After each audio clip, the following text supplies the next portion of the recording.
안녕하십니까, 박사입니다. 로전 이후 미국의 표변으로 국제정세가 이상해져 버렸습니다.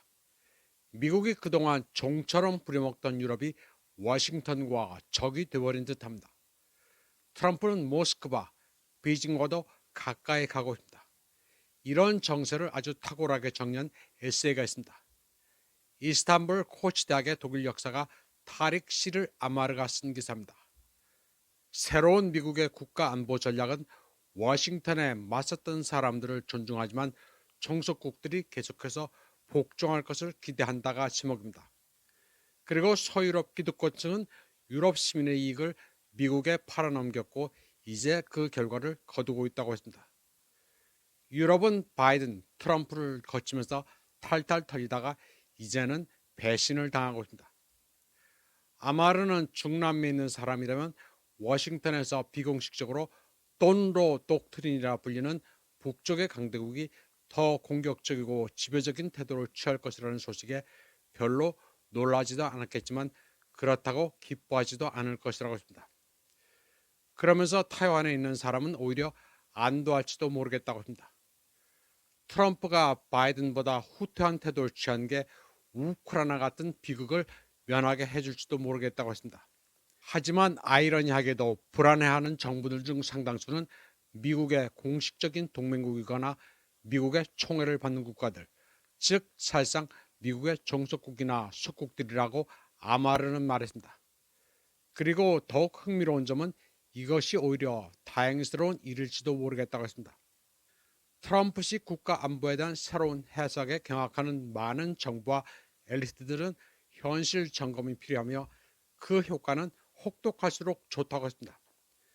스스로 만들어낸 러시아 혐오증과 전쟁 관계에 휩싸여 과호흡 증세를 보이는 이들에게는 찬물 한 바가지가 필요하다고 그는 말했습니다. 반면 러시아와 중국을 비롯한 몇몇 주요 정부들은 워싱턴으로부터 대리전쟁, 비밀작전, 이념 전복 시도, 경제전쟁 등 끊임없는 적대감과 공격에 익숙해져 있었기에 조심스러운 낙관론을 품을 만한 이유가 있을지도 모른다고 했습니다. 지정학적, 경제적 경쟁자일 뿐만 아니라 정권 교체를 위해 무력화시켜야 할 적이자 악당으로 취급받아온 베이징과 모스크바는 이번 조치의 분위기가 이전과는 완전히 다르다는 것을 분명히 감지할 것이라고 했습니다. 그는 그러나 새로운 미국의 기조가 진정성이 있는지 그리고 장기적으로든 단기적으로든 지속될지는 미지수라고 했습니다. 특히 트럼프의 변덕스러운 행태와 미국의 오랜 외교기조 그리고 노골적인 기만 행위를 고려할 때 더욱 그렇다는 것입니다. 2025년 국가안보 전략이 미국 외교정책의 최악의 전통과 현재 막다른 골목에 대한 진정한 도전을 의미하는지는 미래가 보여줄 것이라고 했습니다. 이를 확신하는 것은 순진한 발상이겠지만 그렇다고 정치적, 경제적으로 상호 이익이 되는 협력과 대땅대 가능성을 모색하지 않는 것은 어리석은 일일 것이라고도 했습니다. 과거 미국의 국가안보 전략을 보면 여러 가지 이유로 기억에 별로 없습니다. 특별히 혁신적이지도 않았습니다. 다만 2002년의 부시 독트린은 좀 두드러졌습니다. 일방주의, 정권교체, 선제공격, 그리고 미국의 이스라엘 의존증이 뒤섞인 유해한 네오콘 전략으로 수백만 명의 인명을 앗아갔습니다. 또 2010년 오바마 행정부는 민주주의 증진으로 포장된 정권교체와 점령지를 근대화시켜 복종시키는 또 다른 민심 공략 전략을 통해 새로운 지평을 열었다고 거짓 주장을 했습니다. 2017년 트럼프 대통령 재임 시절 발표된 국가안보 전략은 만연한 지정학적 경쟁의 현실을 인식하는 접근 방식과 러시아와 중국을 주요 위협으로 지목하는 진부한 보수적 접근 방식을 혼합해 제시했습니다. 하지만 지금 상황은 다릅니다. 특히 서방 강경파, 그 중에서도 나토와 EU 회원국들의 충격적인 반응은 트럼프의 두 번째 국가안보 전략이 적어도 새로운 우선순위와 근본적으로 다른 접근 방식을 공개적으로 표명한 것임을 보여줍니다.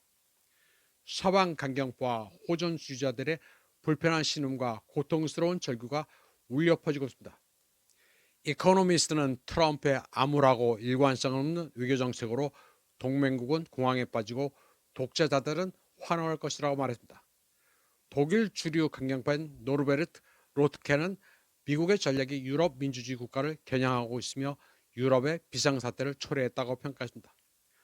호전적인 녹색 정치인 브리거는 이번 기회의 유일한 해답은 동결된 러시아 재산을 빨리 탈취하는 것이라고 주장합니다. 지금 유럽 엘리트 사회는 전쟁이 임박했다는 어리석은 히스테리만 가득하고 이성적인 판단은 찾아볼 수 없습니다. 자기 중심적이고 강박적인 관점에서 볼 때 그들의 공황 상태는 솔직히 어느 정도 이해할 만하다고 아마르는 말합니다. 그는 새로운 국가 안보 전략의 극단적인 미국 중심주의는 미국적인 정수라고 했습니다.